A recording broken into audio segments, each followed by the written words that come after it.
उत्तर प्रदेशमधील एका गावात 3 लोकांचं कुटुंब राहत होतं. नवरा, बायको आणि त्यांची एक मुलगी असे 3 जण होते. तो नवरा गावाच्या बाहेर दूर राहून काम करत होता आणि त्याच ठिकाणी काम करून तो पैसे कमवत आणि ते पैसे आपल्या घरच्यांना पाठवत. त्यांची मुलगी 15 वर्षांची होती, म्हणजेच आता ती 10वीला गेली होती आणि त्याची बायको घर सांभाळत होती. त्या गावातच एक 25 वर्षांचा मुलगा देखील राहत होता. तो व्यापारासाठी नेहमीच प्रवास करत असायचा. जनावरांचा जो चारा असतो तो त्या गावातून तो विकत घेत आणि दुसरीकडे जाऊन तो विकायचा. हेच त्याचं काम होते. बाकीच्या पण काही गोष्टी तो गावकऱ्यांकडून विकत घेत असे आणि विकत घेतलेल्या वस्तू तो जास्त पैशांनी दुसऱ्यांना परत विकत असायचा. म्हणजेच तो एक छोटा मोठा व्यापारी होता म्हणायला हरकत नाही.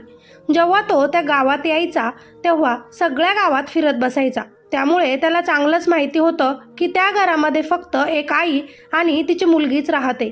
तो व्यापारी असल्यामुळे त्याच्याकडे बोलण्याची चांगलीच कला होती.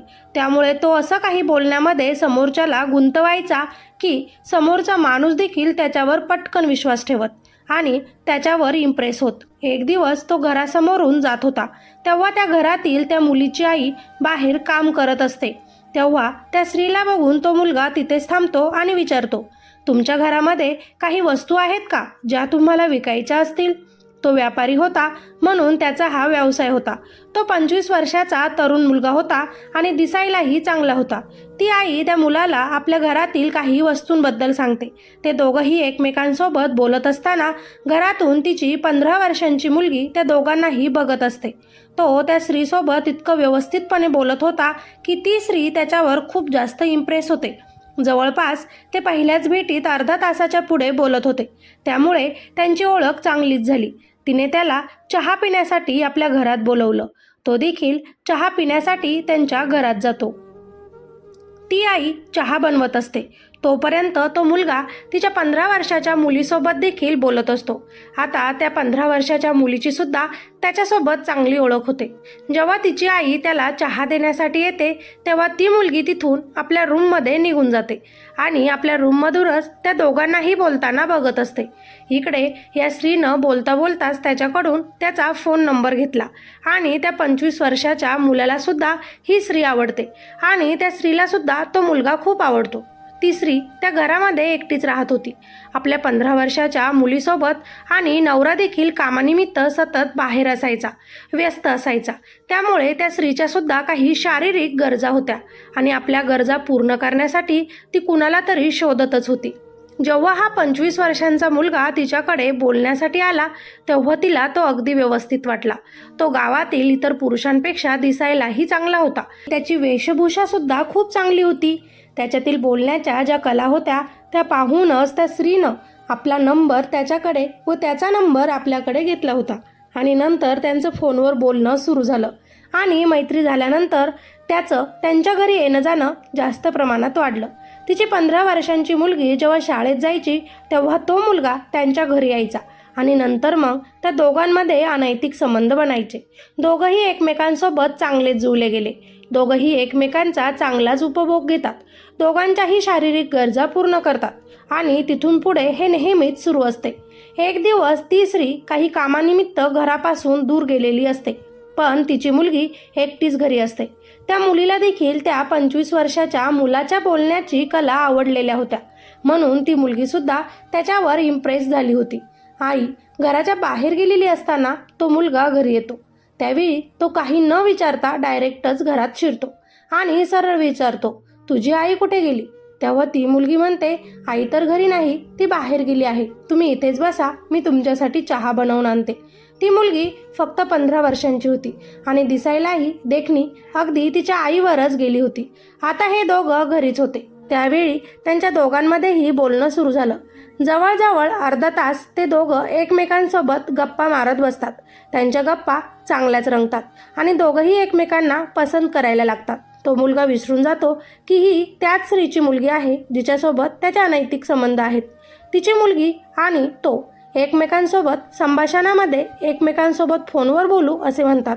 आता ते दोघंही नेहमीच फोनवर बोलायला लागतात. दिवसा कधी आई तर रात्री कधी तिची मुलगी असे तो मुलगा दोघींसोबतही बोलायला लागतो. ती मुलगी शाळेत जाते आहे असा बहाणा करून त्या मुलासोबत बाहेर कुठेही फिरायला जात असे. त्या मुलाने त्या मुलीसोबत पण आणि तिच्या आईसोबत दोघींसोबतही संबंध बनवले होते, पण त्याला माहिती नव्हतं की याचा शेवट किती भयंकर होणार आहे. असेच काही दिवस गेल्यानंतर ती 15 वर्षांची मुलगी सतत रडत स्वतःशी म्हणत होती की माझे खूप पोट दुखत आहे. पण त्या मुलीनं ही गोष्ट तिच्या आईला सांगितली नव्हती, कारण तिला सगळ्या गोष्टी कळत होत्या. तिला वाटत होते की मी त्या मुलासोबत शारीरिक संबंध बनवले आहेत, म्हणून मी गरोदर तर नसेल ना. त्यामुळे तिनं ही गोष्ट तिच्या आईला न सांगता त्या 25 वर्षाच्या तिच्या बॉयफ्रेंडलाच सांगितली.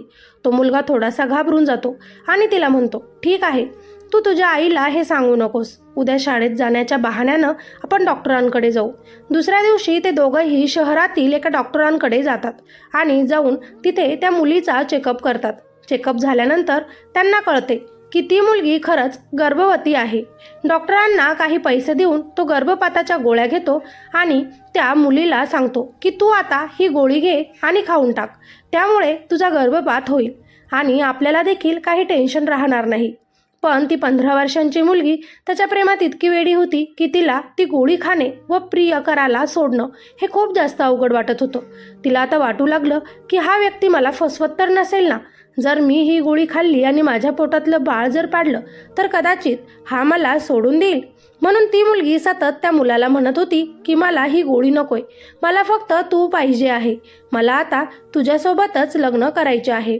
माझे संपूर्ण आयुष्य मला आता तुझ्यासोबतच जगायचे आहे. परंतु तो मुलगा तिला गोड गोड बोलून तिला आपल्या प्रेमाच्या जाळ्यात अडकवून ती गोळी खाण्यास भाग पाडतो. तिचं त्याच्यावर खूप प्रेम होतं, म्हणून त्याचं ऐकून ती मुलगी ती गोळी खाऊन घेते. आता काही दिवस सगळं सुरळीत चालू असतं. दोघंही माईलेकींना एकमेकींबद्दल काहीच माहिती नव्हते की दोघेही एकाच मुलीवर प्रेम करत आहेत. हे सगळं सुरू असताना परत एकदा त्या मुलीमध्ये आणि त्या मुलात संबंध बनतात आणि परत एकदा त्या मुलीची त्याच्यापासून गर्भधारणा होते. ती मुलगी परत एकदा त्या मुलाला बोलते की आता मात्र मी ती गोळी खाणार नाही कारण परत मला हे सगळं नको आहे. तू माझ्यासोबत लग्न करून घे, म्हणजे आपल्याला कोणत्याही गोष्टीचं कसलंच टेन्शन राहणार नाही. हे बाळ आपण होऊ देऊ.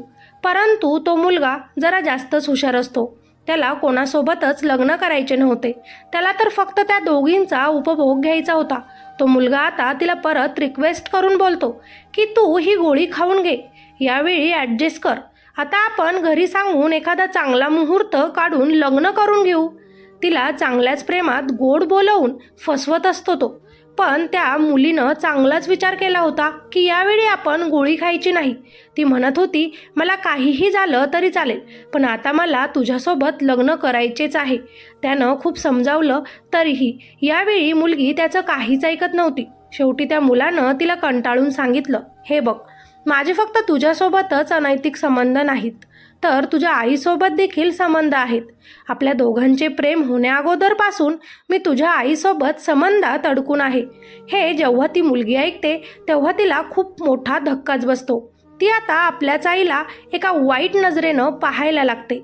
एक दिवस ती मुलगी खूप विचार करून परत एकदा त्याला फोन करते आणि म्हणते, मला या गोष्टीचा काहीच प्रॉब्लेम नाही.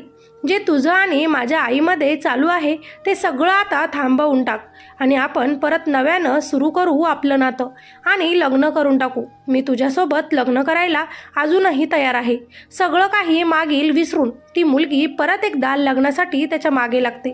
जर तू आता माझ्यासोबत लग्न केलं नाही तर मी पोलिसांकडे जाईल आणि तुझ्याबद्दल तक्रार नोंदवेल की तू माझ्यावर सारखे अत्याचार करतो आणि मी तुझ्यापासून गरोदर पण राहते. तू माझा गर्भपात करतोस, मला फसवतोय, तसेच माझ्या आईला देखील. तिचे बोलणे ऐकून तो जरा शांत राहतो, खूप विचार करतो. तो हुशार असल्यानं एक दिवस तो तिला बोलतो, तू तुझी आई घरी नसल्यावर मला फोन कर, मग आपण सविस्तर भेटून बोलू लग्नाबद्दल. ती मुलगी त्याला हो म्हणते. एक दिवस त्या मुलीची आई गावात असणाऱ्या कार्यक्रमासाठी 2-3 तासांसाठी घराच्या बाहेर पडते आणि तेव्हाच ती मुलगी परत त्याला फोन करते आणि सांगते. आता तो मुलगा त्याच्या एका मित्राला घेऊन त्यांच्या घरी जातो. मुलीची आई घराबाहेर जाताच तो मुलगा त्यांच्या घरात शिरतो. घरात गेल्यानंतर ते घराचा दरवाजा बंद करतात. एकमेकांसोबत गप्पा गोष्टी करत असतात. मुलगा तिच्यासोबत गोड गोड बोलून तिच्यासोबत परत एकदा संबंध बनवतो आणि ती मुलगी आता त्याला म्हणते की हे तुझं शेवटचंच होतं हो. आता जर तू माझ्यासोबत लग्न नाही केलं तर नक्कीच मी पोलिसांकडे जाईन. मी सगळं काही विसरून जाईल की माझे तुझ्यावर प्रेम आहे. माझी आई आहेच, ती जे होईल ते पाहून घेईल. ती फक्त 16 वर्षांचीच नाबालिक मुलगी होती. तिला हे सुद्धा कळत नव्हतं की आपण काय बोलत आहोत आणि काय करत आहोत. ती त्या मुलावर अगदी आंधळ प्रेम करत होती. त्याच्या प्रेमात वेडी झाली होती. शेवटी त्या मुलानं एक प्लॅन केला आणि तिला म्हणाला, तुझ्या घरामध्ये एखादी आईची साडी आहे का? असेल तर आण बरं. ती मुलगी लगेचच आईच्या कपाटातून आईची एक साडी घेऊन येते. ती साडी घेऊन तो फाशीचा फंदा फॅनवर तयार करतो. तेव्हा ती मुलगी त्याला विचारते, तू हे काय करत आहेस? तेव्हा तो मुलगा म्हणतो की मी तुझ्यासाठीच हे तयार करत आहे. जेव्हा मी तुला मारेल तेव्हा तुला इथे लटकवून देईल. त्यामुळे कोणाला काही कळणार देखील नाही की ही हत्या आहे की आत्महत्या. त्याच्या बोलण्यावर ती मुलगी हसू लागते. तिला वाटतं की हा माझ्यावर खूप प्रेम करतो, मजाकमध्येच हे सगळं बोलत आहे. ती प्रेमाने त्याच्यासोबत बोलतच असते की तो तिचा गळा दाबायला सुरू करतो. मुलगी आता आपला जीव वाचवण्यासाठी प्रयत्न करत असते. आरडाओरडा सुरू करते कारण ती फक्त 15-16 वर्षांची एक नाबालिक मुलगी होती आणि तो एक 25 वर्षांचा हट्टाकट्टा तरुण पुरुष. तो तिचा जीव घेऊन तिला फासावर अटकवतो आणि तिथून घाईतच निघून जातो. जेव्हा तो तिथून निघून जातो तेव्हा त्या मुलीची आई कार्यक्रमावरून घरी येते. घरात येताच बघते की समोर पंख्याला तिची 15 वर्षांची मुलगी लटकलेली आहे. मुलीनं आत्महत्या केली बघून ती आरडाओरडा करायला सुरू करते. तिचा आवाज ऐकून आजूबाजूच्या घरातील लोक तिथे पळत येतात आणि त्याच लोकांपैकी कोणीतरी पोलिसांना देखील लगेच फोन करतो. पोलीस लगेचच ती बॉडी पोस्टमॉर्टमसाठी पाठवतात आणि तिथून पुढे चौकशी करायला सुरू होते. आता तिच्या आईची चौकशी होते तेव्हा ती आई म्हणते की मला याबद्दल काहीच माहिती नाही. मी बाहेर गेले होते. आल्यावर बघितलं तर हे सगळं झालेलं दिसलं. माझी मुलगी तर अगदी साधी आणि भोळी होती. ती अगदी व्यवस्थितपणे घरी राहत होती. पोलिसांनी जेव्हा कॉल हिस्ट्री चेक केली तेव्हा त्यांना समजलं होतं की एकाच मोबाईलवरून एकाच नंबरवर खूप जास्त गप्पा गोष्टी करण्यात आल्या आहे. तेव्हा पोलिसांनी पूर्ण रेकॉर्ड काढला तेव्हा त्यांना समजलं की दिवसभर त्याच नंबरवर गप्पा गोष्टी होत होत्या आणि रात्री देखील त्याच नंबरवर गप्पा गोष्टी होत होत्या. व्हॉट्सअपवर चॅटिंग देखील त्याच नंबरवरून होत होती. म्हणून पोलिसांनी त्या स्त्रीची कसून चौकशी केली तेव्हा ती स्त्री या गोष्टीसाठी नकारच देत होती. पोलिसांनी जेव्हा पोलिसी रुबाब दाखवला तेव्हा त्या बाईनं सगळं काही सांगायला सुरू केलं आणि म्हटली की मी फक्त दिवसाच त्या नंबरवर त्या मुलासोबत बोलत होते. रात्री कधीच बोलले नाही आणि मला माहितीही नाही की रात्री माझ्या नंबरवरून त्याच्यासोबत कोण बोलत होते. आता ज्या नंबरवर बोललं जात होतं त्या मुलाला पोलिसांनी लगेच ताब्यात घेतलं होतं आणि त्याची देखील चौकशी सुरू केली होती. तेव्हा त्यानं आपण केलेल्या सगळ्या गुन्ह्यांची कबुली दिली आणि पोलिसांना म्हणाला की माझे अनैतिक संबंध त्या स्त्रीसोबत आणि तिच्या मुलीसोबत देखील होते. पण ती मुलगी मला लग्नासाठी सारखा त्रास देत होती. मला कोणासोबतच लग्न करायचे नव्हते. मला फक्त त्यांच्यासोबत राहायचं होतं, मजा करायची होती. पण त्रास सहन झाला नाही म्हणून मी तिला संपवले. आता त्या स्त्रीचा नवरा म्हणजेच त्या मुलीचा बाप जेव्हा आपलं काम संपवून घरी येतो तेव्हा त्याला या सगळ्या गोष्टींची माहिती मिळताच त्याच्या तर पायाखालची जमीनच सरकते. त्याची बायको देखील जेलमध्ये असते तर त्याची मुलगी देखील या जगात आता राहिली नव्हती.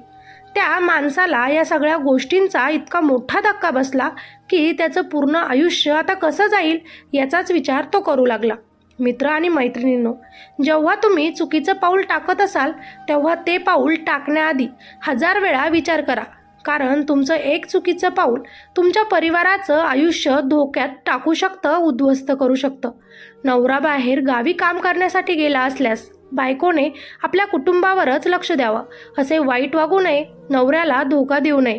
आपल्या मुलांकडे चांगले लक्ष द्यावे कारण घरातील मोठ्या माणसांचे व्यवहार बघून लहान मुले शिकत असतात. या आईला असं पाहिलं म्हणूनच त्या 15 वर्षाच्या मुलाने देखील तेच केलं. पण या आईने जर त्या माणसाला घरात घेतलेच नसते तर ती मुलगी या जाळ्यात कधी अडकलीच नसती. कारण 15-16 वर्ष काहीच नसतं. त्याचवेळी तर खरी जडणघडण होत असते. तुम्ही चांगलं शिकवाल तर मुलं चांगलं शिकतील, पण तुम्ही स्वतःच वाईट मार्ग निवडला तर तुमचे मुलंही चुकीचेच पाऊल पुढे टाकतील. चला, ही सत्यकथा जर तुम्हाला आवडली असेल तर नक्कीच या कथेला लाईक करा. चॅनलवर नवीन असाल तर आपल्या ह्या चॅनलला लगेचच सबस्क्राईब करा. धन्यवाद.